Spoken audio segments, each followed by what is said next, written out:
clase de hoy entonces vamos a ver el tema materia y vamos a empezar con el concepto de materia. Cuando hablamos de materia,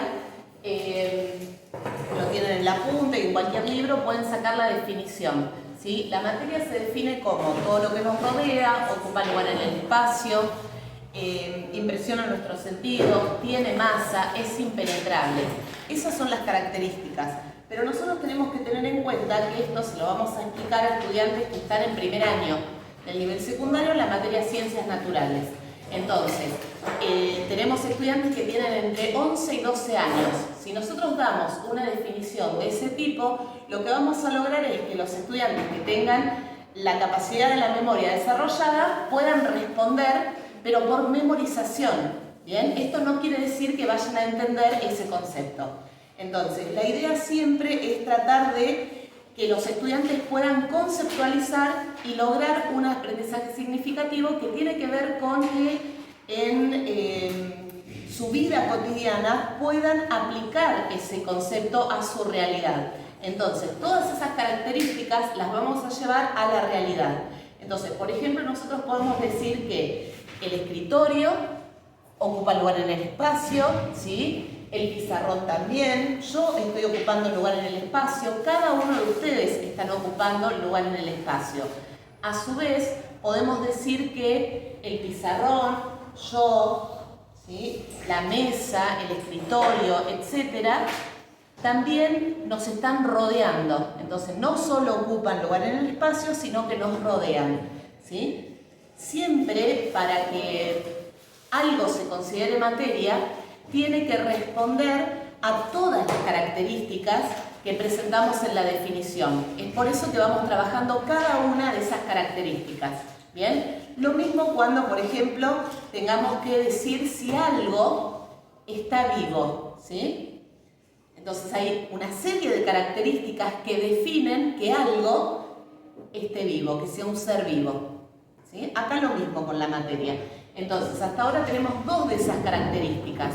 Otra de las características es que la materia tiene masa, ¿sí? Entonces, acá muchas veces tenemos una problemática porque es como que de manera, en el lenguaje coloquial, en el lenguaje cotidiano, está aceptado que digamos peso. Pero cuando nosotros nos tomamos, o sea, cuando decimos me voy a pesar, ¿sí? O voy a pesar tal cosa, utilizamos un instrumento que es la balanza. La balanza es un instrumento de medición que permite tomar la masa, ¿bien? No el peso. La masa se define como la cantidad de materia que tiene un cuerpo. Entonces, la cantidad de materia que tiene un cuerpo es una constante, o sea, no va a cambiar si yo, por ejemplo, tomo la masa de un cuerpo en la Tierra y son 50 kilogramos y hago esa medición en la Luna, en Júpiter, ¿sí? En cualquier otro lugar. Siempre la constitución de materia, que es la masa, va a ser la misma, es constante. Ahora, si nosotros quisiéramos determinar el peso de ese cuerpo de 50 kilogramos, va a depender del lugar en donde realicemos la medición. Entonces, si realizamos la medición en la Tierra, vamos a tener que multiplicar por la fuerza de gravedad, ¿sí? Por la gravedad de nuestro planeta. Entonces, en ese caso, vamos a utilizar esta fórmula. El peso va a ser igual a la masa por la gravedad, ¿sí? El peso es una propiedad que cambia, a diferencia de la masa, que es constante, ¿sí? Como les digo, depende del lugar donde hacemos la medición. Entonces, para, por ejemplo, determinar el peso de ese cuerpo de 50 kilogramos en la Luna, lo que vamos a tener es que multiplicar por la gravedad de la Luna. 1,62 por ahí, si mal no recuerdo. ¿Bien? Entonces, el peso en la Luna va a ser mucho menor que en el caso de la Tierra, ¿sí? Y así podemos hacer diferentes comparaciones en distintos lugares en los que realicemos la medición. ¿Bien? Entonces, es muy sencillo, por ejemplo, trabajar con los líquidos, con los sólidos, ¿bien? El problema se encuentra cuando trabajamos con los gases, ¿sí? Entonces ahora vamos a ver por qué con los gases pasa esto. Hay una definición que se utiliza mucho, que es una definición que tiene un error muy importante y que luego lo que genera es que los estudiantes vengan con un error conceptual, que es difícil sacárselos. Para sacarles ese error conceptual no nos queda otra que no solo explicar, sino argumentar, ¿sí? Por eso en las clases del ingreso vimos esto de la argumentación, ¿no? El tema de dar otros ejemplos, analogías, comparaciones, ventajas, desventajas, etc. Cuando decimos impresiona nuestros sentidos, ahí está el problema de la definición. Porque esa definición que muchas veces traen los estudiantes dice, la materia es todo lo que se puede ver y tocar. ¿Bien? Entonces, si yo agarro este fibrón y se lo muestro a los chicos, me dicen es un sólido, ¿sí? Es materia porque lo puedo ver y lo puedo tocar. Ahí está el problema, ¿no? Si yo agarro una botella con agua y les digo, bueno, ¿adentro qué hay? Un líquido. ¿Es materia? Sí, porque lo puedo ver y lo puedo tocar. Entonces, cuando les pregunto, ¿el aire es materia? ¿Qué me dicen? Que no. Esa es la respuesta. Porque vienen con esa preconcepción de que la materia es todo lo que se puede ver y tocar. Y el aire no lo puedo ver y no lo puedo tocar, ¿sí? Entonces, con los gases viene la complicación. Entonces, lo que hacemos es llevarlos a la experimentación. Porque, a ver, esto de que impresiona nuestros sentidos, digamos que es sencillo en cuanto a la visión, ¿sí? El pizarrón lo veo, la botellita con agua la veo, ¿bien? Entonces, ahí no voy a tener problema. Eso es, impresiona nuestros sentidos de la vista, ¿bien? Ahora, yo digo, una persona que es ciega, por ejemplo, ¿no va a tener la capacidad de determinar que algo es materia? Claro que lo va a tener. Tiene otros sentidos para advertirlos. Bien, entonces, por ejemplo, otro de los sentidos, ¿sí? Muy bien, el olfato. Hay sustancias que sabemos que tienen, digamos, olores característicos, ¿bien? El alcohol, el vinagre. Si pasamos, por ejemplo, por la zona del Buen Aire, ese olor divino que hay de sulfuro de hidrógeno, ¿no? Tan característico. Bueno, el mismo gas digamos, el gas, me sale envasado, ¿no? El gas natural, exacto, que tiene un olor característico, ¿no? Después tenemos otras cuestiones, ¿sí? Por ejemplo, con otro de los sentidos que es el tacto, ¿sí? En el caso del tacto, también hay ciertos, por ejemplo, ciertas frutas que tienen una forma determinada, ¿no? Entonces, por ejemplo, en un aula, ¿qué podemos hacer con todos estos sentidos? Bueno, que los chicos se tapen, ¿bien? Es un estudio sensorial, una experiencia sensorial. Entonces elegimos una pera, una banana, una manzana, ¿no? Una naranja. Y entonces, bueno, podemos determinar mediante el tacto cuáles son esas frutas. Si tenemos, por ejemplo, dos vasos, digamos que tengan un color determinado, y le decimos a los chicos, bueno, acá adentro hay jugo, ¿bien? Entonces, pero en uno hay un jugo de una fruta y en el otro hay un jugo de otra fruta. Bueno, por el sabor podemos determinar caramelos también, ¿sí? Lo que no podemos hacer es probar sustancias, digamos que sean sustancias de laboratorio, ¿bien? Pero sí podríamos llevar unos caramelos y bueno, ¿a quién le tocó el caramelo de naranja? ¿A quién le tocó el de limón? ¿No? Bueno, esto quiere decir que impresiona nuestros sentidos. El último sentido que nos queda es el de la audición.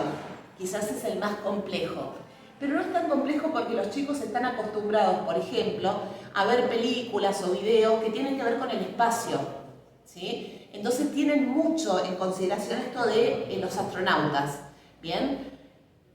En el espacio o en una cápsula en la cual los astronautas hacen sus prácticas, ¿sí? Porque tienen que lograr, digamos, un estado no solamente físico, sino de movimiento, ¿sí? Digamos, en el espacio. Entonces eso se hace en un lugar en el que no hay aire, no hay materia, ¿sí? Entonces, si un astronauta habla en el espacio, otro astronauta lo puede escuchar. ¿A ustedes qué les parece? Uno grita de acá y el otro de allá. ¿Se escuchan? no se escuchan. Tienen intercomunicadores, eso es otra cosa, ¿no? Pero si pudieran gritar de un lado al otro, no se escucharían, ¿bien? Eso es lo mismo que pasa en estos lugares en los que entrenan. ¿Por qué sucede esto? Porque el sonido viaja y el sonido necesita un medio de propagación. Y ese medio de propagación es la materia, ¿sí? Entonces, por eso decimos que impresiona nuestros sentidos. Ustedes me pueden escuchar, yo los puedo escuchar a ustedes, justamente porque acá hay aire y el aire es materia. Ahora, si nosotros comparamos medios de propagación, vamos a tener, por ejemplo, el caso de si nos metemos en una pileta, ¿no? ¿Sentimos lo que están hablando afuera? ¿Podemos escuchar que se habla? Sí. Me gustó esto, ¿no? Sí, más o menos. Bien, exacto. Porque el medio de propagación es distinto, ¿sí? Entonces, la velocidad del sonido en diferentes medios de propagación va a ser diferente. Por eso hay una distorsión. Pero, sin embargo, el sonido viaja. ¿Bien?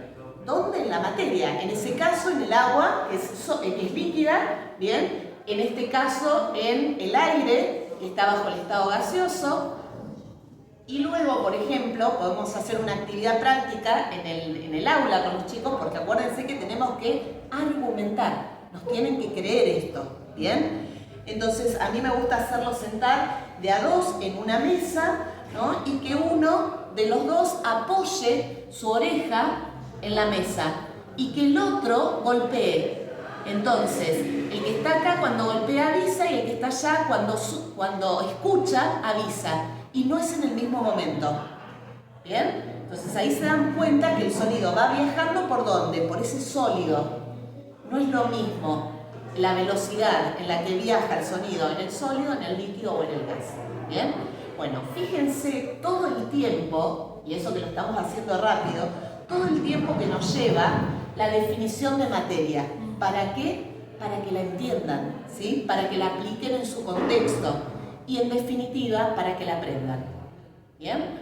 Ahora, la materia se encuentra principalmente, podemos decir, no sé si se encuentra principalmente, porque ahora vamos a hacer un detalle de eso, pero nosotros podemos decir que la materia la podemos encontrar bajo tres estados límites en general.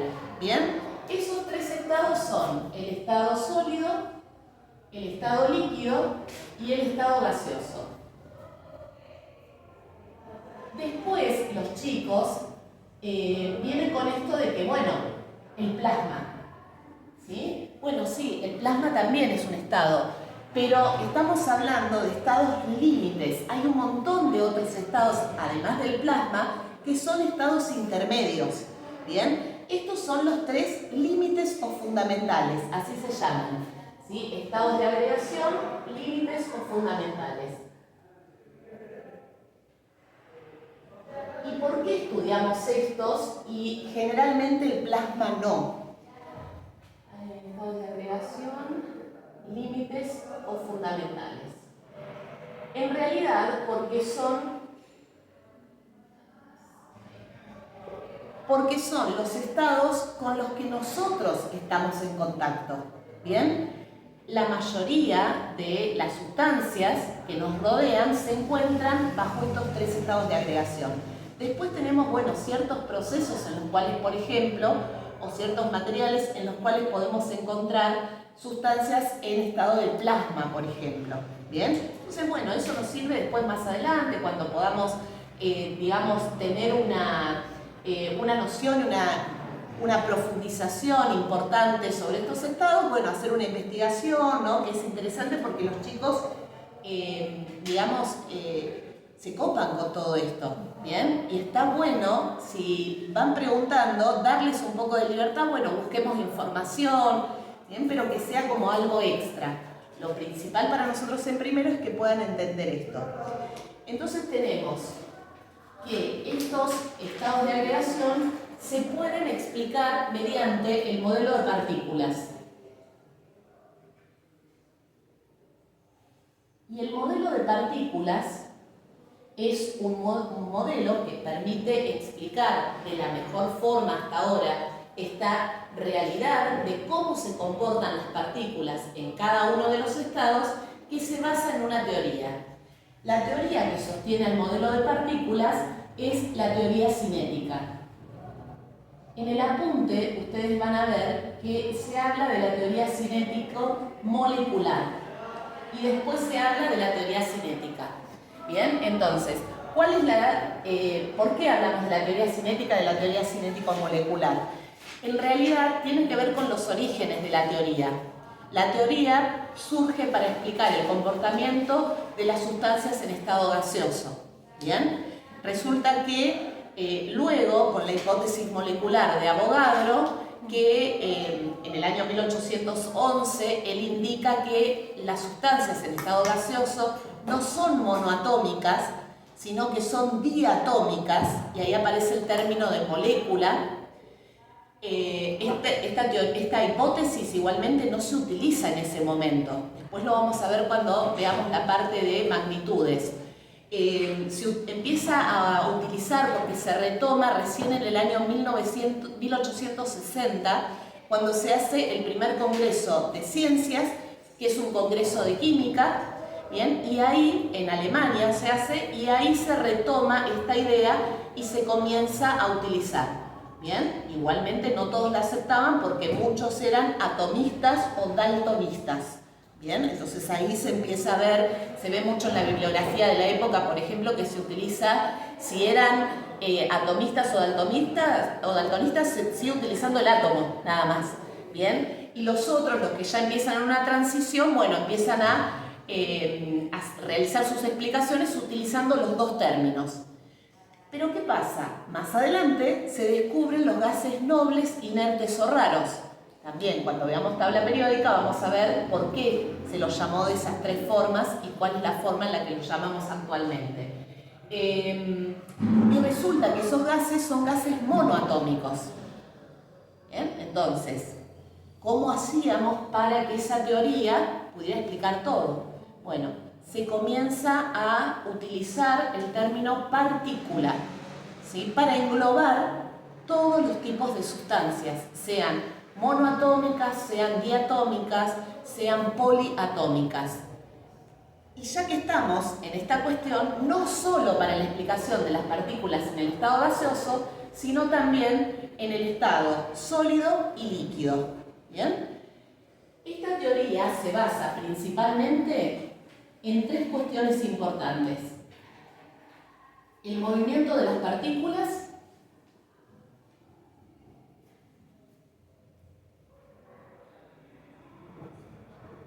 la distancia o el espacio entre las partículas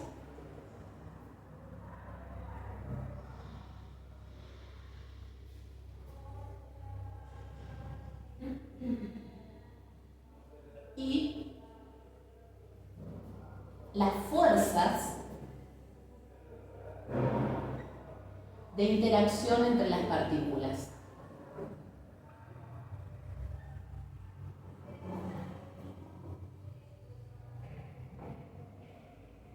Entre partículas.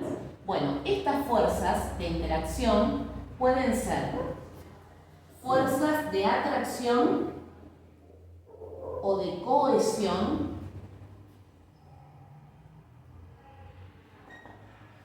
o pueden ser fuerzas de, me sale la palabra dispersión, pero no, de repulsión, ahí está, ¿sí? De repulsión.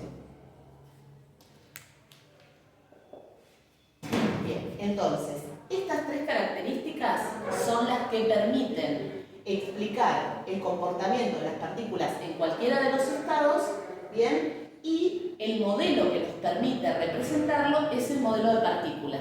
O sea que este modelo se va a sostener en esta teoría. Entonces, vamos al modelo. ¿Bien? ¿Cómo serían los esquemas, la modelización? Entonces, si nosotros estamos en el estado sólido, vamos a tener partículas que están, ¿cómo podríamos decir acá? ¿Cómo están estas partículas? Unidas. Con fuerza de atracción. Pegadas. término, está muy bien porque es un término que usan los chicos. Tenemos que convertir ese término en un término más científico, ¿no? Entonces, cuando nos dice pegadas, bueno, a ver, ¿qué sinónimo podemos utilizar? Bueno, juntas, ¿bien? Lo que no podemos usar, ¿sí?, es el término unidas. ¿Por qué? Porque como, digamos, trabajamos en el ingreso, ¿sí?, esto de que cada palabra tiene un significado específico, ¿no?, en ciencias. Y cuando hablamos de unión, estamos expresando la unión química, ¿sí? Entonces, acá que conviene decir, bueno, que están muy juntas, que están muy atraídas, que están muy cercanas, que no hay espacio disponible, ¿bien? Bueno, vamos de esa forma construyendo un poco el lenguaje científico en el aula, ¿sí? Entonces, si nosotros aplicamos la teoría acá, lo primero que tenemos que considerar es lo siguiente. Cuando nosotros nos hablan de los sólidos, generalmente nos dan otra vez, así como un listado, como les dije el término de materia, ¿no?, como un listado de características. Dentro de ese listado de características aparece, por ejemplo, que los sólidos tienen forma propia, ¿bien? Y que los sólidos tienen volumen definido. Y que los sólidos no fluyen. Y que además los sólidos son incompresibles. O sea que no se pueden comprimir. Son incompresibles. ¿Sí? Más o menos esto es la descripción del estado gaseoso que generalmente vemos. Ahora, volvemos a lo mismo. ¿Qué puede entender el estudiante de esto? ¿Puede entender algo? ¿Puede llegar a interpretar un estudiante qué es que tenga forma propia? ¿Qué es que tenga un volumen definido? ¿Sí? Necesita una explicación. ¿Por qué? Porque nosotros esto lo estamos llevando a nivel partícula, no un objeto concreto. Ese es el problema. ¿Bien? Entonces, en este caso, vamos a la teoría. ¿Qué pasa con las partículas? ¿Se mueven? ¿Se pueden mover estas partículas? Bien, el único tipo de movimiento que tienen es vibratorio, ¿sí? Acá podemos establecer una analogía. Tren Sarmiento a las 6 de la tarde, ¿no? Bueno, imposible moverte, o sea, no te podés trasladar, ¿sí? Tenés una persona acá, otra acá, otra acá, otra acá, ¿bien? Entonces, ¿cuál es el único movimiento disponible que podemos tener si queremos respirar un poquito de aire fresco? Bien, correcto, claro, un poquito de puntita de pie, ¿viste? Así respirás, bajás. Bien, ese es el movimiento vibracional sobre el propio eje. Ese es el movimiento que tienen todas las partículas. Ahora, si yo tengo una partícula acá al lado, ¿sí?, otra acá, entonces no me puedo trasladar, no puedo hacer ese movimiento porque no hay espacio disponible. Y ahí entonces vamos a esta característica. Al no existir espacio disponible entre las partículas carecen de movimiento de traslación. El único movimiento que pueden tener es el vibracional sobre su propio eje, ¿sí? Ahora, ¿por qué pasa esto? ¿Por qué no hay espacio entre las partículas? Porque las fuerzas de atracción o de cohesión entre esas partículas son intensas, ¿bien? Eso es lo que no permite que exista espacio entre una partícula y la otra. Entonces, si nosotros tenemos todas partículas que están muy juntas, que están muy atraídas, ese cuerpo, sea cualquier cuerpo que vayamos a analizar, va a tener una forma y un volumen totalmente definido. Ahora, ¿qué le va a pasar? No va a poder fluir, porque para que fluya tiene que tener posibilidad de movimiento de traslación, ¿bien? Y acá no hay posibilidad de movimiento de traslación. Se tiene que poder movilizar una molécula, la otra, etc. ¿Y por qué son incompresibles? Justamente por la falta de espacio entre las moléculas, entre las partículas, ¿bien? Si no hay espacio disponible entre una partícula y la otra, no las podemos acercar, ¿sí? ¿Qué es lo que logramos en un sólido? le aplicamos una fuerza. Chao, claro, se rompe, lo rompemos, eso es lo que logramos, ¿bien? Entonces, fíjense cómo esto, que parece así como un versito, y que generalmente los chicos lo estudian de memoria, tiene una explicación a partir de esta modelización y de la teoría cinética.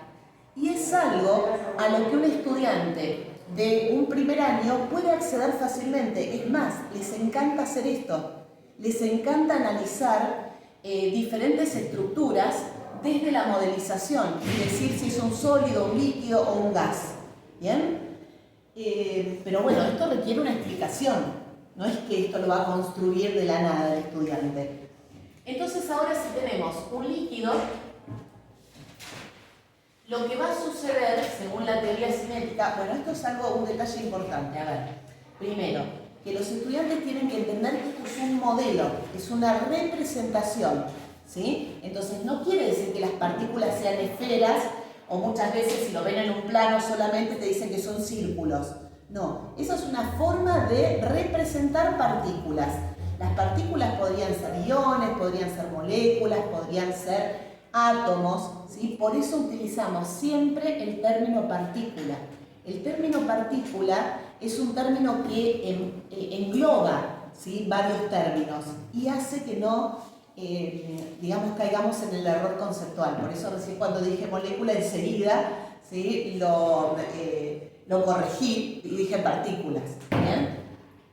Entonces, y otra cosa importante es esto. Si nosotros utilizamos 8, ¿sí?, partículas, seguimos en los otros con 8 partículas. ¿Bien? ¿Por qué? Porque si no empiezan los chicos, ¿pero qué? ¿Ahora hay más? ¿Aparecieron? Pero les falta, ¿no? Bueno, entonces, empezamos con eso. Después sí, podemos sacar, poner, etc. ¿Bien? Entonces, ahora vamos a tener el estado líquido. En el estado líquido, las partículas se encuentran un poquito separadas.